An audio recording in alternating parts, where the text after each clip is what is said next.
মানে ওনারা এমনই বুঝাইতেছে যে বাংলাদেশের ডাক্তার যদি রেফার করে তাহলে আমাদেরকে বিদেশ পাঠাবে না, তো আমাদেরকে পাঠাবে না। আর বিদেশ বললেই ম্যাম যাওয়া যায় না, যেটা ওনারা আর কি ইয়া করতেছে। যেমন তারেক সাহেব আছে যিনি আর কি বিদেশ পাঠায় আমাদেরকে, ওনার হাতের লাগারে যেতে আমাদের খুব কষ্ট। তো হুম। ওনাকে আমি পরে আবার নক দিতেছি দৈনিকই, একবার করে হলেও দিতেছি যে ভাইয়া কি করলেন, ওনাদের কোনো হুম। রেসপন্স নাই। সরকারি ভাবে আমাদের লিস্ট ওনাদের কাছে, মানে যারা বেসরকারি ওনাদের কাছে যদি আমাদের লিস্ট থাকে, তো সরকার কি আমাদের লিস্ট এত মানে কি অনেক 6 বছর কি লাগাইবে যে আমাদের লিস্টটা পাই? ম্যাম আমি 20 তারিখে 20শে জুলাই আর কি আমার গুলি লাগে, তখন থেকে আমি হসপিটালে ঢাকা মেডিকেল ভর্তি থাকি। তো গুলি লাগার পরে আমি ঢাকা মেডিকেল যাওয়ার পরে আমাকে ফার্স্টে চিকিৎসা করে নাই আর কি। আমাকে ঢাকা মেডিকেল ইমার্জেন্সির যে ভবন আছে ইমার্জেন্সির নিচে ফালায় রাখছে, আমাকে ওনারা ধরতেছে না। তখন আপনার কি ওখানে পুলিশের গুলি লেগেছিল? পুলিশের গুলি? জি জি আমার পুলিশের গুলি লাগে ম্যাম, এই যে আমার এখান দিয়ে ঢুইকা এদিক দিয়ে বাইর হয়ে যায়, ছোঁয়া ভাবে লাগে। তো লাগার পর আর কি আমাকে এলাকার পাবলিক ধরে আর কি হসপিটালে নেয়। নেওয়ার পরে হুম। আমার ঢাকা মেডিকেল যখন নেয়, আমাকে ওনারা ইমার্জেন্সির ওখানে ফালা রাখছে, আমার ট্রিটমেন্ট করতেছিল না। তো ওখানে কিছু ছাত্র ভাইরা ছিল, তো ওনারা ধইরা বললো যে ওনার ট্রিটমেন্ট করেন। তো ডাক্তার করতেছে না, পরে জোরাজুরি করার পরে অনেক কেয়ার টেয়ার করার পরে ডাক্তার ট্রিটমেন্ট করলো। করার পর পরে ওখানে আবার পরের দিনই পুলিশ আসলো, পুলিশ এসে বলতেছে তুমি গুলি খেলা কিভাবে, ঠিক হুম। আছে এইটা হুম। সেইটা আন্দোলনের তোমার ধরে নিয়ে যাবো। ডিবি আসতেছে ঢাকা মেডিকেল। আমি প্রায় 20শে জুলাই থেকে 20 তারিখ থেকে 6 তারিখ পর্যন্ত ছিলাম ঢাকা মেডিকেল। তো ওখানে ম্যাম মোটামুটি আমার আর কি প্রাথমিকভাবে যে চিকিৎসাটা ওটা হচ্ছে। হওয়ার পরে তারপরে আমার যে চোখের যে ট্রিটমেন্টটা, ওটার জন্য আমি ঢাকা মেডিকেল অনেকদিন ছিলাম, ওনারা করবে বা করতেছি এটা বলতে হুম। বলতে ঘুরাইতেছে। তারপরে জাতীয় চক্ষু স্টুডিওতে পাঠাইলো, ওখানেও হুম। আমার মনে করেন ওনারা অনেক পরীক্ষা টরীক্ষা দিল, দেওয়ার পরে ঘুরাইতেছে, কিছুই করে না। মানে অবহেলার কারণে এক পর্যায়ে মনে করেন আমার চোখে এখন আমি দেখতে পারি না। আমার একটা অপারেশন সিএমএইচ হয়েছে, এখন ডাক্তার বলছে আর কি 3 মাস পর দেখা যাক কি হয়। আপনার কি ২ চোখেই সমস্যা নাকি ১ চোখে? এক চোখে সমস্যা, আমার এক সাইডের যা আছে সব গুঁড়ো হয়ে গেছে, ডাইন সাইডের যা আছে হাড় শুদ্ধা গুঁড়ো হয়ে গেছে। আমি শুধু কথা বলতে পারি, হা বেশি করতে পারি না। নরমাল খাবার খাইতে হয়, একদম তরল খাবার। হুম।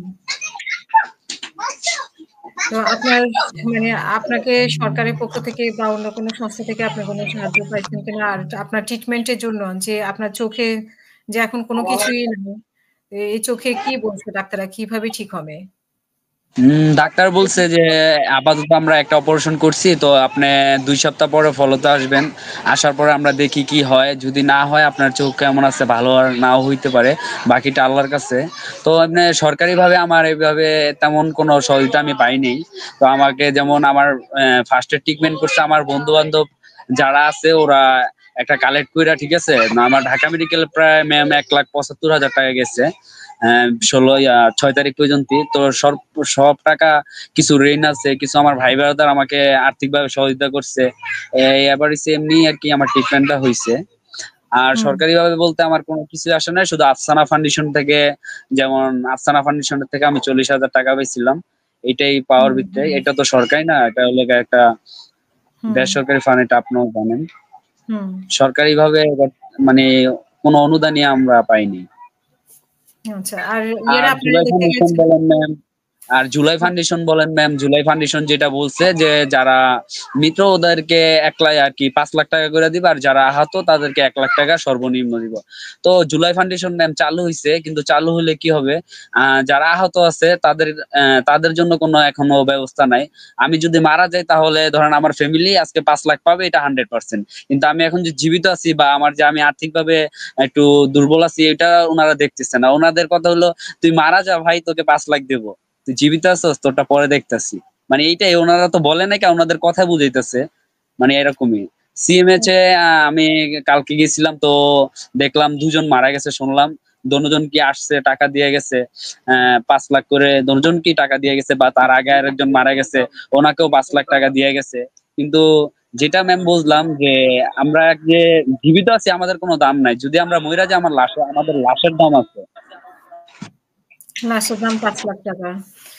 জি, হ্যাঁ, মানে লাশের দাম 5 লাখ টাকা, কিন্তু জীবিত আছি আমাদের কোনো দাম নাই। হুম। লাশের দাম ৳৫,০০,০০০ তো অত মানে ইয়ে না। একটা মানুষ বেঁচে থাকলে তো সারা এটা তো জীবন একটা হাস্যকর ব্যাপার ম্যাম। মানে হুম, লাশের দাম আছে 5 লাখ টাকা। মানে ম্যাম আমার কান্নাও আসে, আর কি বলবো ম্যাম, বুঝাইতে পারতেছি না এখন। এই যে যে ফয়েজ অনেক সরকার বলতেছে এত কিছু এইটা দিচ্ছি আমরা, ওইটা দিচ্ছি, এত কিছু দিতেছে। ওনাদেরকে আমরা জিজ্ঞেস করলাম যে আমাদের লিস্ট কবে হবে, তো ওনারা বলতেছে মানে এখন নাকি যে লিস্ট আছে ওখানে আওয়ামী লীগের লিস্ট হয়ে গেছে, তারপরে বিভিন্ন ওই লিস্ট সেই লিস্ট, মানে ওনারা ভালো মানে করে আমাদের লিস্ট লিস্টে চিন্তাই এখনো হয়ে গেছে। লিস্ট চিন্তাই হয়ে এখন গেছে ভোটারদের। হ্যাঁ, এটাই ওনারা ভালো করে এখনো আমাদের লিস্টেই বাইর করতে পারতেছে না যে আমরা কি গুলিবিদ্ধ হয়েছি না কি হয়েছি। ম্যাম আমরা যে হসপিটালে ভর্তি ছিলাম, আমাদের ওই ফাইলে অবশ্যই আমাদের ফ্যামিলির নাম্বার দেওয়া আছে, আমার নাম দেওয়া আছে, আমার ভোটার আইডি কার্ডের নাম্বার দেওয়া আছে। তো আপনাদের তো বেশি দিন লাগে না, আপনার যদি আপনার লিস্ট বাইর করতে চান একটা, আপনার যদি বেসরকারি ভাবে আমাদের লিস্ট ওনাদের কাছে, মানে যারা বেসরকারি ওনাদের কাছে যদি আমাদের লিস্ট থাকে, তো সরকার কি আমাদের লিস্ট এত মানে কি অনেক 6 বছর কি লাগাইবে যে আমাদের লিস্টটা বাইর করতে? ওনারা এমন বুঝাইতেছে যে আমাদের লিস্টটা 6 বছর লাগবে ওনাদের হাতে আসতে। এমন সিস্টেম করছে যে বাংলাদেশের ডাক্তার আগে ওনারা চেষ্টা করবে যে বাংলাদেশে থাইকা চিকিৎসা হয় কিনা। তো মানে এমন বুঝাইতেছে যে আমি বাংলাদেশে থাইকা আমার অনেক ক্রিটিক্যাল অবস্থা, আমার ট্রিটমেন্ট চলতেছে, আমি বাংলাদেশে মরে গেলাম, মানে আমাদের বিদেশে আমাকে আর পাঠানো লাগবে না। তো মানে ওনারা এমনই বুঝাইতেছে যে বাংলাদেশের ডাক্তার যদি রেফার করে তাহলে আমাদেরকে বিদেশ পাঠাবে না, তো আমাদেরকে পাঠাবে না।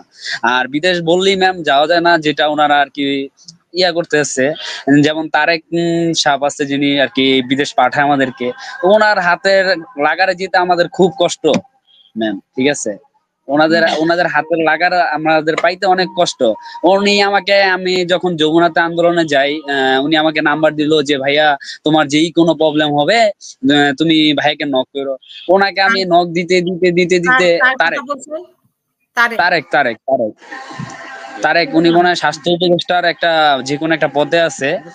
তারেক উনি বর্তমানে সবকিছু করতেছে কন্ট্রোল, আর কি বিদেশ যাদেরকে পাঠাইতে হবে সবকিছু উনি করতেছে। ঠিক আছে, তো আপনারা কি জানেন ওনাকে কেউ আমি পুরো নামটা জানেন আপনারা এখানে? জি ম্যাম বুঝিনি। মানে আমি জিজ্ঞেস করতেছি এখানে কেউ তারেকের পুরো নাম জানেন? আহ, তারেক ইসলাম, তারেক ইসলাম। তারেক ইসলাম। জি। জি, বলেন। ফয়েজ। তো উনি ওনাকে আমি একটা ভাইয়ার আর কি খুব ক্রিটিক্যাল অবস্থা, মানে ওনার পায়ে একটা অরিজিনাল বুলেট ঢুকছে, তো উনি আর কি খুব ক্রিটিক্যাল অবস্থা, ট্রিটমেন্ট করতে পারতেছে না, বা উনি খুব অসুবিধা আছে। তো ওনার একটা লিস্ট দিয়ে ওনার ছবি পিক দিয়ে ওনার নাম্বারটা দিলাম যে ভাইয়া আপনি একটু যদি একটু কষ্ট করে ভাই কাইন্ডলি ওনার সাথে যোগাযোগ করতেন তাহলে ভালো হইতো। তো বললো কি কারণে যোগাযোগ করব। তো বললাম ভাই ওনার তো এমন এমন অবস্থা, তো উনি কিছু আর কি উনি স্টুডেন্ট, তো উনি কিছু লোন নিয়ে বা পাশাপাশি একটা থ্রি পিসের ব্যবসা করতো, তো ওটা নিয়ে একটু সমস্যা আছে। আপনারা যদি আপনারা এখন ক্ষমতায় আছেন বা আপনারা একটা ইয়াতে আছেন, আপনারা যদি ওই এনজিও গুলাকে বলেন যে ভাই ওনার তো এখন সমস্যা দিতে পারছে না, আপনারা একটু কাইন্ডলি একটু ওনাকে ইয়া করেন, বা আপনারা যে একটা পদক্ষেপ নেন নেন। তো উনি বললো ঠিক আছে ভাই, আশ্বাস দিল আমি দেখতেছি ভাইয়া, তুমি চিন্তা করো না। আমাকে বললো হুম, ওকে ভাইয়া, একটা মেসেজ দিল ওকে ভাই আমি দেখতেছি, আশ্বাস দিল। তো হুম, ওনাকে আমি পরে আবার নক দিতেছি দৈনিকই, একবার করে হলেও দিতেছি যে ভাইয়া কি করলেন, ওনাদের কোনো হুম, রেসপন্স নাই। তা সর্বশেষ ম্যাম আমার একটাই চাই ইয়া আর কি চাওয়া, যে ওনাদের কাছে যে আমাদের ট্রিটমেন্টটা যাতে ভালো করে করে। আমাদেরকে যদি বাইরে নিতে হয় বাইরে নেও, যদি বাংলাদেশে ট্রিটমেন্ট হয় বাংলাদেশে করুক। আমরা বলি না যে আমাদের পিছনে যে সব টাকা ব্যয় করুক বা ইয়া করুক। যদি আমাদের বাইরে নিতে হয় অবশ্যই ওনারা আমাদেরকে বাইরে নিক, আমরা এটাই চাই, আর কিছু চাই না ম্যাম।